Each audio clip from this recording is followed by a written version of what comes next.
Salam sejahtera bagi kita bersama. Kali ini kita ketemu lagi dengan topik kembali ke habitat.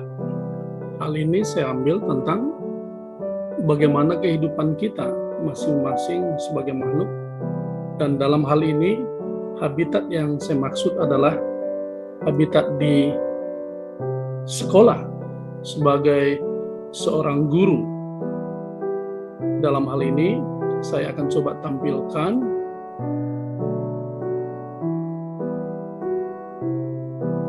kembali kita bahas tentang topik baru dalam hal ini adalah tentang kembali ke habitat. Saya Sarihot Malau, pengawas SMK di Kota Medan. Dalam hal ini, terpikir tentang topik ini menyangkut karena hilangnya pemahaman tentang kondisi kita sebagai seorang guru. Maka saya mengambil topik ini kembali ke habitat. Pengertian secara umum tentang habitat adalah tempat tinggal suatu makhluk hidup secara menetap dan berkembang biak. Istilah habitat memang umumnya kita kenal di dalam kehidupan biologis, di mana seseorang makhluk atau suatu makhluk tinggal di dalamnya, dia boleh berkembang sehingga menjadi kehidupan yang lebih baik. Namun secara pribadi saya membahas habitat yang dimaksud adalah habitat sebagai seorang guru. Maka dalam hal ini, guru habitatnya adalah di mana guru tinggal dan mengembangkan kehidupannya sesungguhnya adalah di sekolah. Di sekolahlah seorang guru boleh berdiam dengan baik, mengembangkan kepribadiannya, mengembangkan potensinya, sehingga boleh berguna dan berkembang dengan baik berada di sekolah. Maka pasti disebutkan bahwa kehidupan guru itu ada di sekolah. Namun di sekolah harus kita pahami di mana kondisinya di sekolah. Sekolah tentunya ada mungkin juga di hal-hal lain, mungkin di tempat lain di kondisi sekolah, disebut juga di sekolah. Namun di sekolah itu berarti dia berada di ruang kelas, ataupun mungkin di ruang praktek melakukan kegiatannya. Itu pemahaman kita sebagai seorang guru menjadi habitatnya. Jadi bukan berarti dia ada di sekolah, mungkin di kantin, mungkin di ruang guru, mungkin di kamar mandi, atau tempat-tempat lain yang ada di sekolah juga.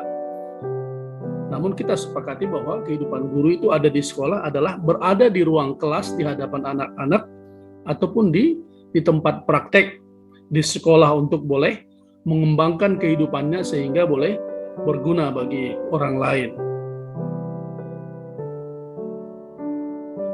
Dalam hal itu, sebagai seorang guru yang kita yakini, kembali ke habitatnya adalah tinggal dan berkembang, mengembangkan kehidupannya di sekolah. Karena guru adalah oknum yang harus ditiru dan diteladani oleh anak didiknya. Maka dalam hal ini saya memahami hal-hal apa saja yang boleh dikembangkan oleh seorang guru di sekolah, baik di ruang kelas maupun di ruang praktik. Yang pertama saya pahami di sini adalah kepribadian dan karakternya. Seorang guru boleh mengembangkan kehidupannya di sekolah di hadapan anak-anak dari kepribadian. Yang pertama, dia adalah pribadi yang jujur, memiliki kejujuran.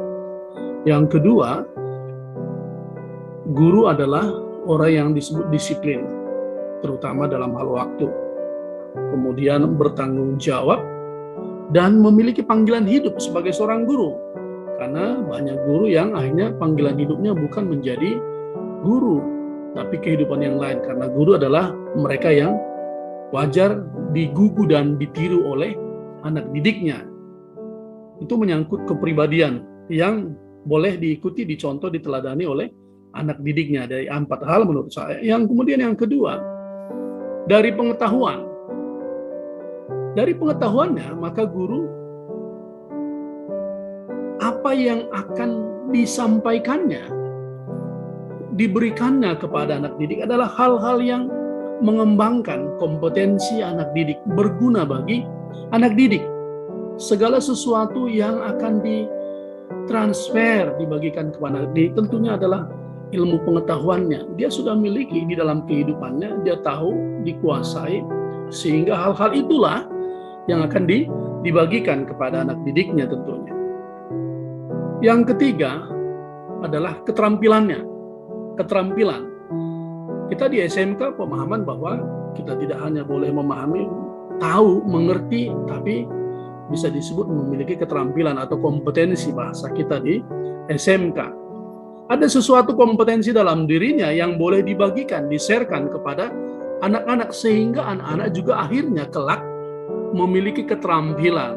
Jadi dalam hal ini adalah kompetensinya apa, bidang apa yang akan boleh disampaikannya, menyangkut sesuatu kompetensi yang boleh dikembangkan kepada anak didiknya. Yang keempat dalam hal ini, penampilan. Seorang guru juga diharapkan bahwa dari penampilannya, guru itu juga harus dalam penampilan yang baik tentunya. Bukan harus pakaian yang mahal, tapi penampilan yang wajar, rapi, sopan, ya bisa ditiru oleh anak didiknya tentunya dalam hal penampilannya. Paling tidak dalam hal ini kita pahami, guru beda dengan seorang penampilan artis mungkin, ya kan begitu ya.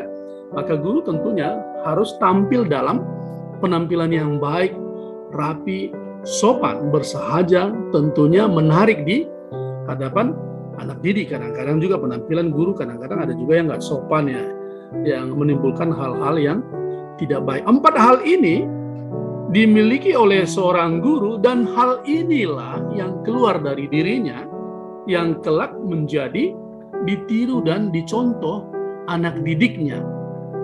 Ini yang boleh kita pahami dan boleh saya bikin tentang sesuatu hal dibagikan oleh seorang guru. Jadi ada 4 hal menyangkut kepribadiannya, karakternya, pengetahuannya, keterampilan, dan penampilannya. Dari situ boleh kita pahami bahwa sebagai seorang guru yang kita yakini tadi, habitat kita berada di sekolah, menggunakan waktu kita dengan baik di sekolah. 4 hal yang kita bagikan, maka perlu kita renungkan masing-masing sebagai seorang guru. Guru pemahaman dalam hal ini yang berada di kelas dan di ruang praktek, dan juga status kita guru, kepala sekolah juga menjadi seorang guru, juga menarik kehidupannya adalah bagi bawahannya sebagai seorang guru. Dalam hal ini, yang perlu kita renungkan masing-masing, supaya kita boleh kembali ke habitat kita masing-masing. Di mana tinggal kita, di mana kehidupan kita, di mana kita mengembangkan potensi kita, sehingga kita boleh berguna bagi orang lain. Yang pertama, bagi seorang guru, bagaimana kita menggunakan waktu yang ada bagi kita sebagai seorang guru, maka diharapkan bahwa kita tepat hadir di sekolah. Waktu yang tepat hadir di kelas, tepat hadir di ruangan-ruangan praktek. Ya, kadang-kadang tidak bisa kita pungkiri, bisa saja terjadi kadang-kadang guru yang menggunakan waktunya belum pas, belum disiplin dalam hal pemahaman secara sederhana. Mari kita renungkan supaya kita gunakan waktu dengan baik, semaksimal mungkin di hadapan anak-anak, baik di ruang kelas dimanapun. Mari kita pergunakan waktu dengan baik dan maksimal. Yang kedua, apa yang akan kita bagikan kepada anak? Tadi kita pahami bahwa ilmu pengetahuan dan keterampilan. Dalam hal ini, kita bagikanlah, kita sharekanlah, atau kita transferlah segala sesuatu yang berguna bagi masa depan si anak didik. Dalam hal ini, sesuai dengan tuntutan patron bagi kita di sekolah adalah kurikulum. Kurikulum dalam hal itu memang bisa diupdate sesuai dengan tuntutan kehidupan yang ada pada lingkungan sekolah. Namun dia harus bisa mengikuti perkembangan zaman. Artinya anak didik mendapatkan sesuatu pengajaran dari kita di sekolah dan keterampilan itu berguna bagi kehidupannya yang bisa dikembangkan di tengah masyarakat. Ini yang sama-sama harus kita renungkan. Kadang-kadang kita ajarkan sesuatu, hal itu tidak berguna sama sekali, tidak digunakan lagi. Ya, mari kita renungkan supaya apapun yang kita sampaikan, ada kebebasan bagi sekolah dan guru untuk boleh mengupdate, menciptakan kurikulum. Menjadi patron dari pemerintah, kita hanya memahami ada garisan pemahaman mungkin ya kompetensi inti dan kompetensi dasar. Ini itu menjadi patron, tapi kemudian sekolah boleh mengembangkannya. Artinya sekolah di Medan, posisi di kota, dan di Medan di pinggir. Tentunya dalam hal ini adalah kemungkinan bisa berbeda. Ya, hal-hal kompetensi yang boleh dikembangkan oleh sekolah itu sehingga bermanfaat bagi anak didik. Kemudian yang ketiga, tanggung jawab kita. Sebagai seorang guru kita renungkan bahwa tanggung jawab kita akan menyampaikan, membagikan ilmu dan keterampilan kepribadian kita bagi anak-anak. Maka apa yang sudah kita lakukan atau kita sampaikan dan apa yang mungkin belum tersampaikan oleh kita kepada anak didik, itu mungkin menjadi tanggung jawab kita. Hal yang lain mungkin di dalam administrasi sekolah, sebagai seorang guru kita tidak bisa pungkiri bahwa administrasi menjadi catatan-catatan yang harus kita miliki sehingga kita kerjakan. Misalnya saja program. Banyak guru yang menyangkal tidak perlu RPP, tidak perlu administrasi.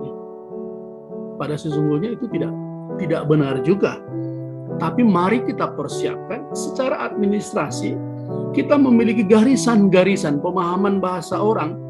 Tuliskan apa yang akan kamu kerjakan, kerjakan apa yang kamu tuliskan.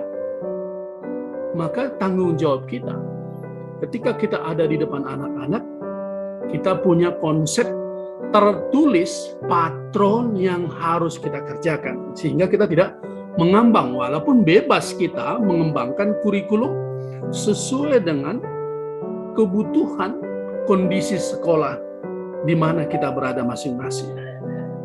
Yang keempat, kehidupan kita.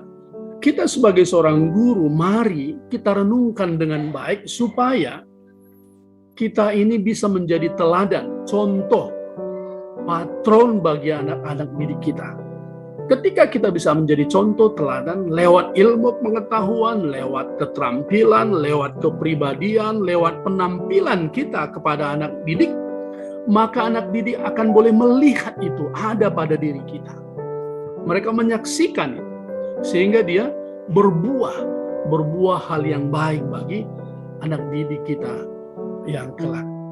Mari kita renungkan bersama, sejauh mana sudah boleh kita lakukan dari kehidupan kita, di tanggung jawab kita, di pola kehidupan kita, hal-hal apa saja yang sudah kita bagikan, bagaimana kita membagikannya, bagaimana kita punya tanggung jawab dalam hal disiplin, kehadiran kita di sekolah, kehadiran kita di kelas, di praktek dimanapun, sehingga ketika kita boleh melakukannya kembali ke habitat kita, kepada kehidupan kita di sekolah, saya yakin apapun yang berubah, perubahan kurikulum, perubahan kebijakan, sesungguhnya tidak akan membuat kita menjadi kesulitan. Mampu kita ketika kita boleh lakukan dengan baik, menjadi tanggung jawab dan tugas kita kembali ke habitat yang sesungguhnya. Kemudian dalam hal ini, ketika kita memulai tahun ajaran baru, saat ini kita berada di tahun ajaran yang baru, di tahun yang baru, tentunya dalam hal ini tahun yang baru. Kalau semester, kita berada di semester genapnya, tapi kita berada di tahun ajaran, sehingga nanti kita pertimbangkan, kita evaluasi, kita berada di awal tahun dan di akhir tahun. Kondisi sekarang kita berada di pertengahan tahun ajaran, ya, karena kita berada di tahun ajaran 2021-2022. Yang pertama kita renungkan, ketika kita berada di awal tahun ajaran baru, pada prinsipnya semua kita boleh mempersiapkan program kerja kita masing-masing. Status kita, keberadaan kita sebagai kepala sekolah tentunya mempersiapkan program kerja sekolah. Kita tidak bisa memahami kalau ada kepala sekolah yang tidak memiliki program kerja yang baik. Berjalan begitu saja. Hal ini tentunya tidak kita harapkan.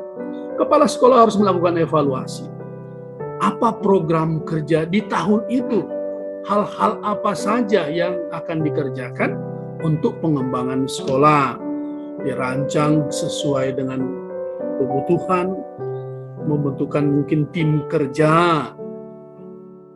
Ya, keseluruhannya tidak bisa bekerja sendiri tentunya untuk mengembangkan program sekolah. Kemudian ketika kita kepala perpustakaan, KTU, operator, guru, mungkin guru BP, kepala program studi, wali kelas, dan guru biasa.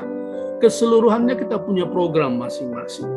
Tadi program itu akhirnya kita tuliskan, sehingga kita tidak menyangkal bahwa masing-masing guru, kepala sekolah, semua oknum yang ada di sekolah menjadi pelaksana pendidikan, punya program yang tertulis dengan baik.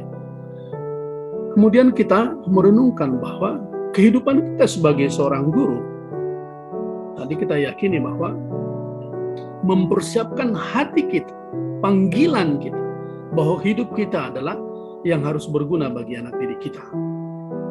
Ya, kita harus renungkan dengan bagus. Panggilan kita sesungguhnya apakah menjadi seorang guru atau hanya kehidupan yang lain. Ya, kita tidak bisa pungkiri kita memerlukan kebutuhan, tuntutan kebutuhan, kita memerlukan uang untuk hidup kita.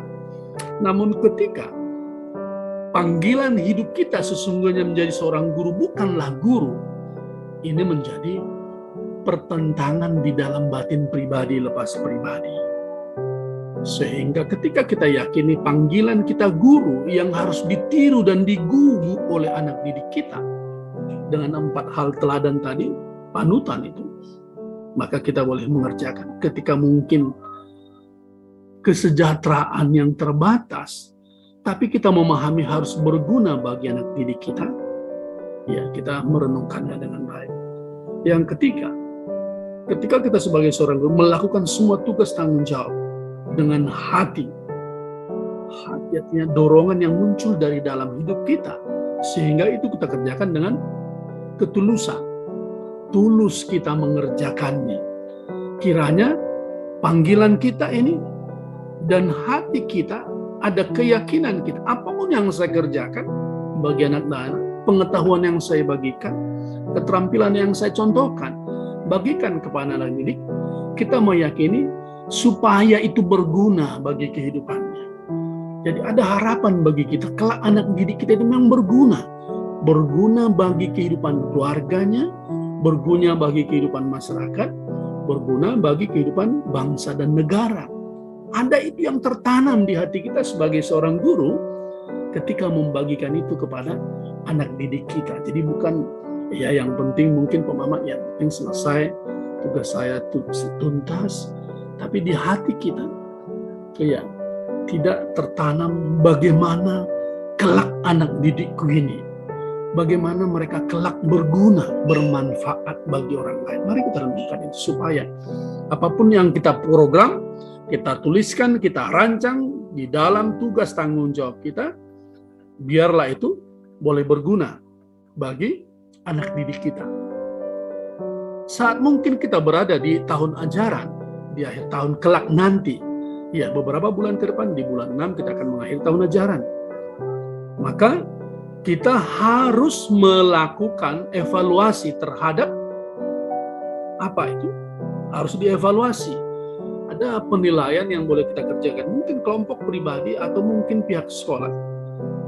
Yang pertama, program yang sudah kita buat di awal tadi, apakah dapat terlaksana atau tidak?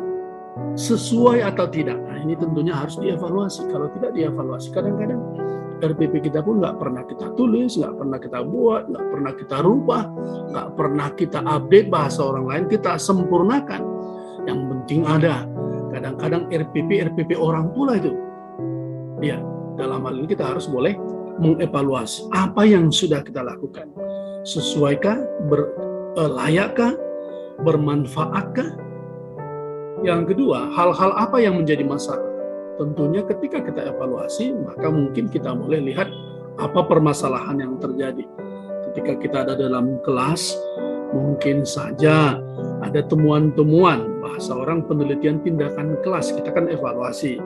Kondisi di kelas bagaimana, proses pembelajarannya baikkah, lancarkah, anak-anak tertarikkah ketika di ruang praktek, alat prakteknya cocok tidak, atau alat prakteknya hanya sekedar saja, sehingga dulu ada istilah STM jurusan sejarah, kan begitu. Ini kan harus kita evaluasi kesesuaian, sinkron. Kalau bahasa kita sekarang di SMK, vokasi itu mengarah kepada kompetensi. Anak didik harus memiliki kompetensi, dia boleh mendapatkan itu dari sekolah melalui gurunya, sehingga sarananya ada di sekolah. Yang ketiga, apa yang kita lakukan terhadap didik menjadi alat promosi terhadap sekolah kita. Ketika anak didik di sekolah mendapatkan pengajaran, mendapatkan praktek yang baik, mendapatkan perlakuan yang baik, menjadi nyaman di sekolah, sehingga anak didik akan bercerita kepada orang lain, kepada teman-temannya, kepada keluarganya, maka ini menjadi alat promosi. Mereka lah yang bercerita tentang keberadaan sekolah. Maka ketika layanan kita tidak baik, apapun kita kerjakan, kita buat spanduk, kita buat brosur, mulut anak-anak ini akan bercerita bahwa sekolahnya tidak baik. Dia akan bercerita, nggak usah sekolah ke situ. Tapi ketika kita kerjakan dengan baik, di awal sampai akhir anak-anak ini meninggalkan sekolah 3 tahun, dia mendapatkan hal-hal pelayanan yang baik. Inilah menjadi alat promosi yang bisa kita gunakan untuk mengembangkan sekolah. Jadi harus kita lakukan evaluasi dengan baik. Mari kita renungkan sejauh mana yang sudah kita kerjakan bagi anak didik kita, pengajaran kita, program kita, hal-hal yang kita kerjakan sesuai dan segala macam yang boleh kita kerjakan kepada anak didik. Ketika kita berada di akhir tahun, ya, 2 hal, di awal tahun atau di akhir tahun, kondisi kita sekarang. Maka bagi kita bersama, program kerja kita masing-masing kita mempersiapkan, renungkan dengan baik, pahami dengan baik, maka semua kita tujuannya adalah pencapaian kepada 8 standar nasional pendidikan. Ada itu menjadi tujuan kita masing-masing. Masing-masing sekolah mempersiapkan visi misinya, ada yang jelas, itulah menjadi patokan yang harus dicapai sekolah. Visi misi adalah menjadi rangkuman kepada pencapaian 8 standar. Apa kira-kira ya? Maka dalam hal ini diharapkan kepala sekolah harus membentuk tim kerja atau kelompok kerja yang ada di sekolah. Dan itu tidak bisa dikerjakan oleh kepala sekolah secara sendiri. Dia membutuhkan timnya, kelompoknya untuk mengerjakan semua program kerja yang ada di sekolah. Yang kemudian yang kedua, kita harus boleh belajar bahwa program kerja sekolah, persiapan akreditasi sekolah, di sana kita boleh belajar bahwa terbentuknya tim kerja atau kelompok kerja sesungguhnya ada pemahaman kita dengan kalau di sekolah. 2 hal yang boleh kita pahami. Kalau dulu ada istilah ISO, ya, International Standard Operasionalnya, itu ISO bahasa orang. Tapi bagi kita, sistem penjaminan mutu itu ada 2 hal. Yang pertama, ada sistem penjaminan mutu internal, ada sistem penjaminan mutu eksternal. Eksternal itu bukan urusan kita, datangnya dari luar diri sekolah, dalam hal ini misalnya akreditasi sekolah. Mungkin ISO dan yang lain-lain itu berada dari luar sekolah yang melakukan penjaminan mutu eksternal. Yang menjadi tugas kita adalah sistem penjaminan mutu internal. Ini berada di sekolah.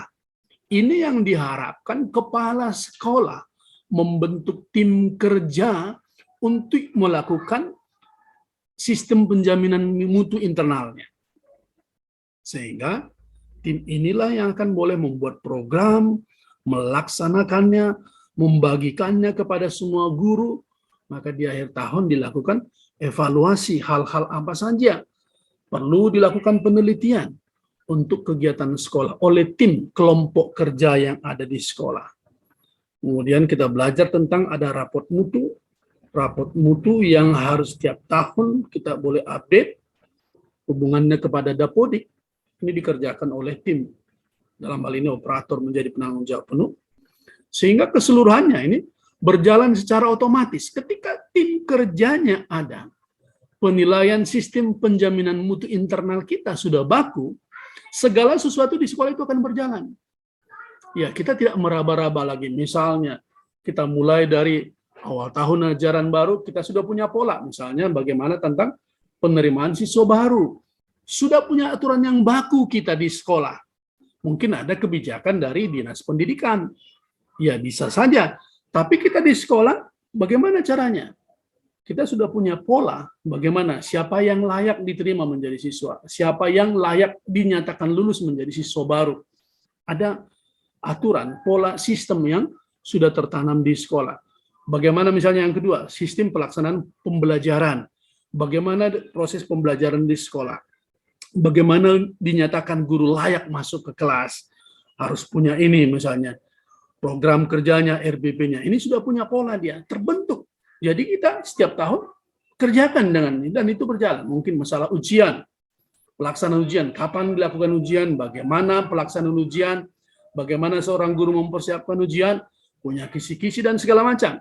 Proses penilaian, proses kenaikan kelas, dan proses kelulusan misalnya, keseluruhan dari awal sampai kepada akhir, itu sudah terpola, tertata dengan pemahaman sistem tadi, sistem penjaminan mutu internal.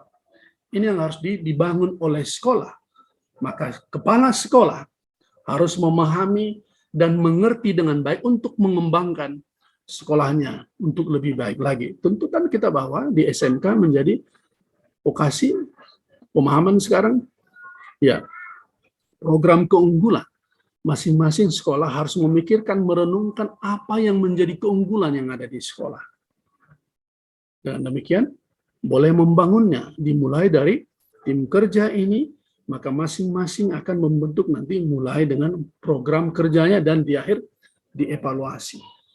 Dambaan kita bahwa masing-masing guru, ya, kepala sekolah, tata usaha, guru BP, dan seluruh oknum yang terlibat dengan pengembangan sekolah untuk pencapaian tujuan sekolah yang lebih baik lagi.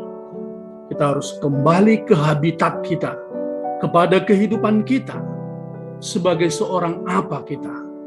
Ketika sebagai seorang guru, ketika sebagai seorang kepala sekolah, ketika sebagai seorang operator, ketika sebagai seorang kepala tata usaha, sebagai seorang guru BP, kita mengerti tanggung jawab kita apa.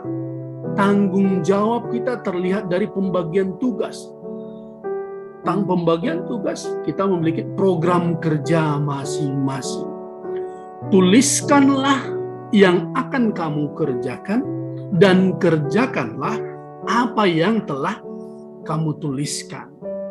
Harapan kita masing-masing, semuanya kita. Marilah kita kembali ke habitat kita sebagai seorang apa kita. Ketika sebagai seorang guru, habitat kita di sekolah, habitat kita di sekolah, di dalam kelas, di dalam ruang praktek, untuk boleh membagikan ilmu pengetahuan kita, membagikan keterampilan kita, membagikan kepribadian kita, dan membagikan penampilan hidup kita kepada anak didik kita, dengan harapan anak didik kelak akan berguna, bermanfaat, bisa mengikuti kehidupan, sehingga alumni kita menjadi alat-alat promosi yang baik, mengembangkan sekolah ketika kita berikan kenyamanan, pengembangan kehidupan pribadian, keterampilan bagi anak didik kita itu selama mereka berada di sekolah. Biarlah kita secara sederhana, mari kita renungkan supaya kita kembali ke habitat kita masing-masing. Terima kasih, salam sehat.